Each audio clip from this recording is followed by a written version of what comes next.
So in the fifth question, it is given the Ministry of Road Transport and Highways wants to connect three aspirational districts with two roads R1 and R2. Two roads are connected if they intersect. So roads are said to be connected if they intersect. The shape of two roads R1 and R2 follows a polynomial curve fx equals to x minus 98 whole square into x minus 100 whole square, and gx equals to negative of x minus 98 into x minus 100 respectively. What will be the x coordinate of the third aspirational district if the first two are at x intercepts of fx and gx?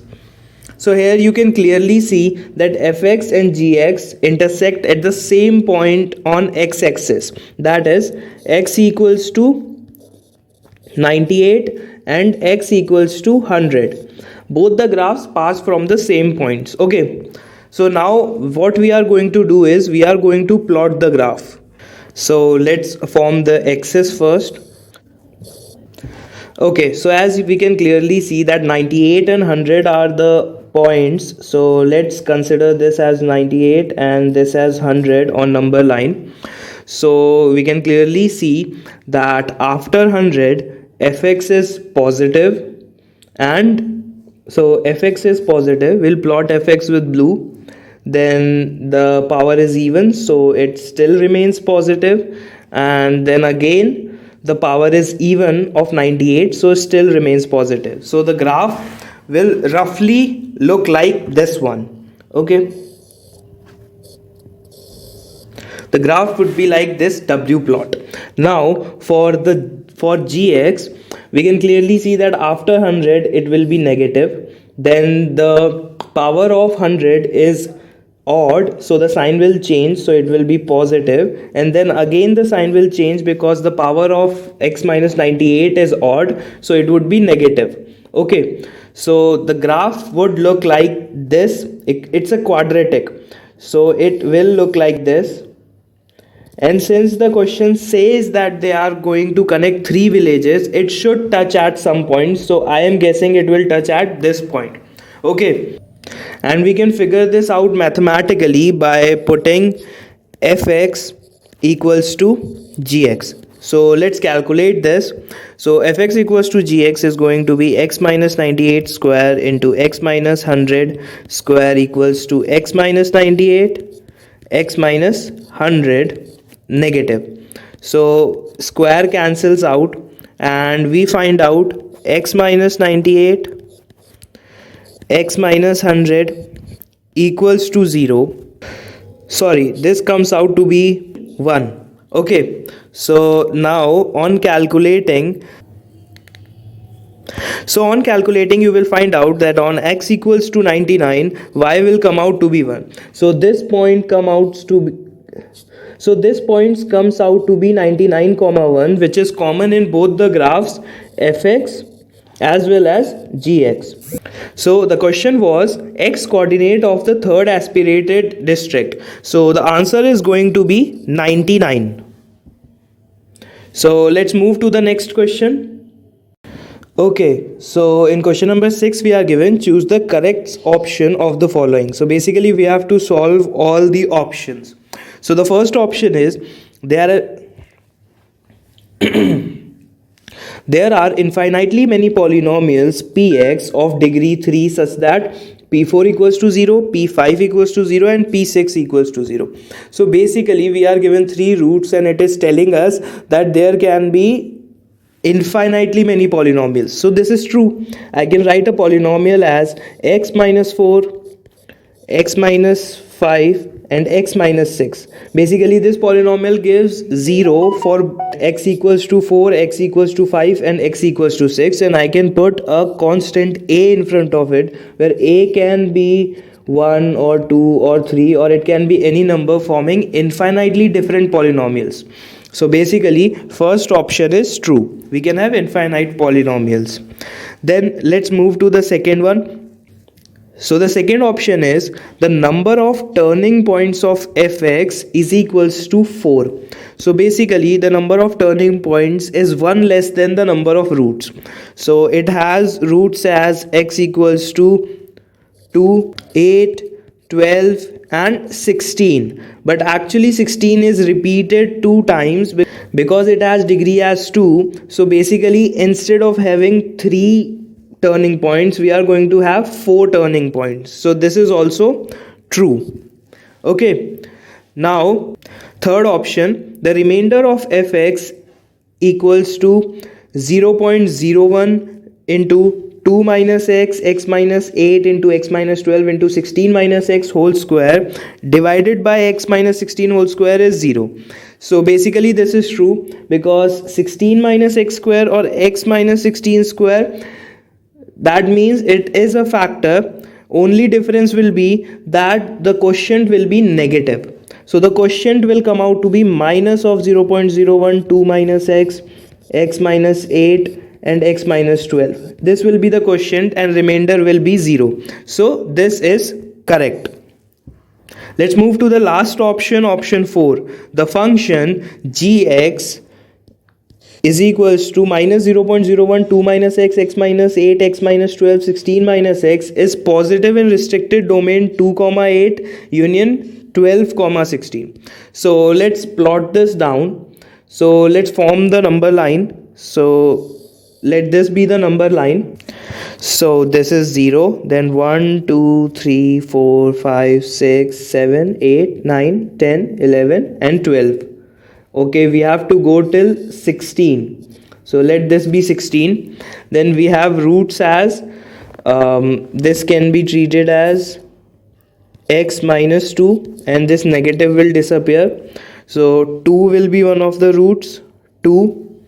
Then we can have x minus 8. So 8 will be one of the roots. So 3, 4, 5, 6, 7, 8. 8 is going to be one of the roots.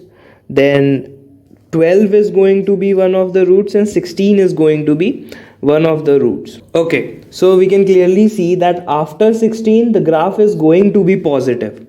Then 16 has odd power, so the sign will change, and sign all of them has odd power, so sign will change in all of these aspects. So the rough graph comes out to be this one. This is the rough graph of the function, but basically we have a minus in front. It was removed because of this, but here we took it as x minus 16, so it was again here.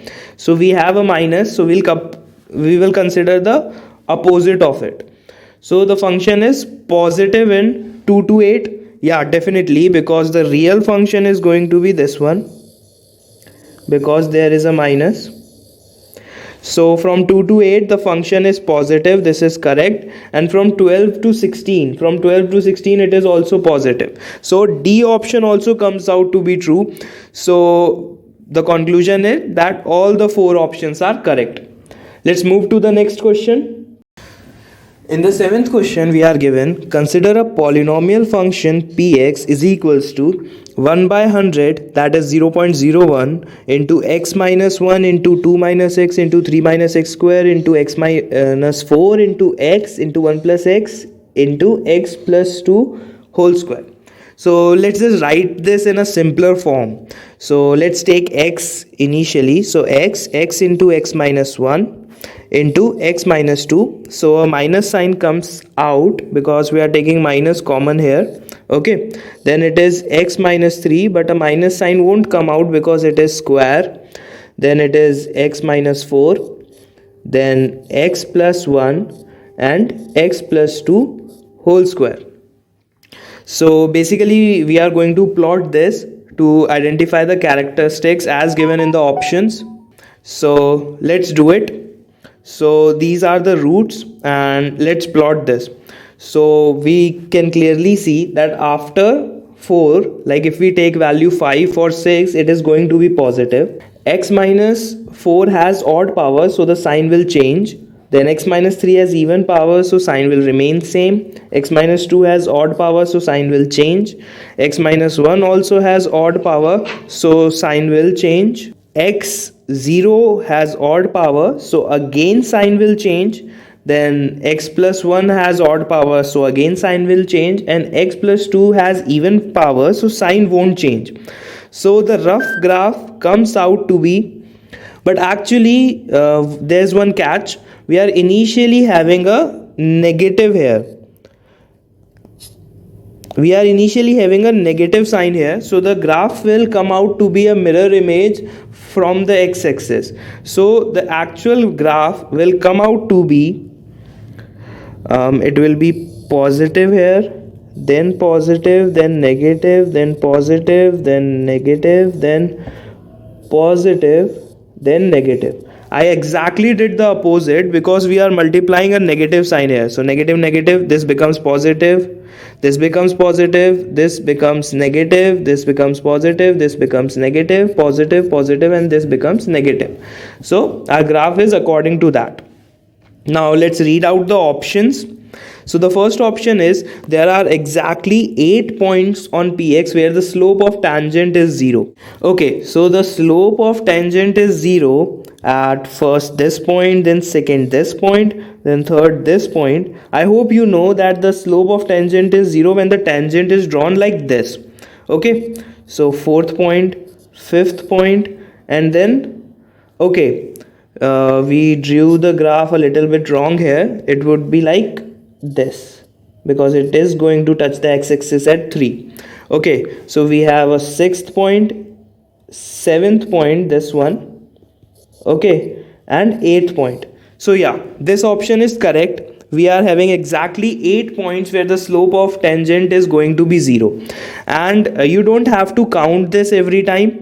You can also find this by calculating the power of x. Basically here x comes 1, 2, 3, 4 because it's x square, so we'll count this 2 times, 4, 5, 6, 7 and 8 times. So x has the highest power as 8, so it will have 8 points where it will turn, and wherever it will turn it will have a slope as 0. Okay, so this is going to be correct. Let's read the second option. Px is 1 function when x is defined in minus infinity to 2, okay, minus infinity to minus 2 and 4 to infinity. Yeah, it is true, it is going to be a 1 function when it is defined here and here because it is not turning and it is going to infinity. So second option is also correct. Then the third option is total number of turning points of px are 9. So we have already counted the total number of turning points. Basically the total number of turning points and the points where the slope of tangent is 0 were same. So this is wrong. There are 8 total turning points. Okay. Now the last option we have px is strictly increasing when x is minus infinity to minus 2. So in minus infinity to minus 2 you can clearly see it is decreasing in nature, so it is not increasing, so this option is also wrong. So our final answer comes out to be option A and B.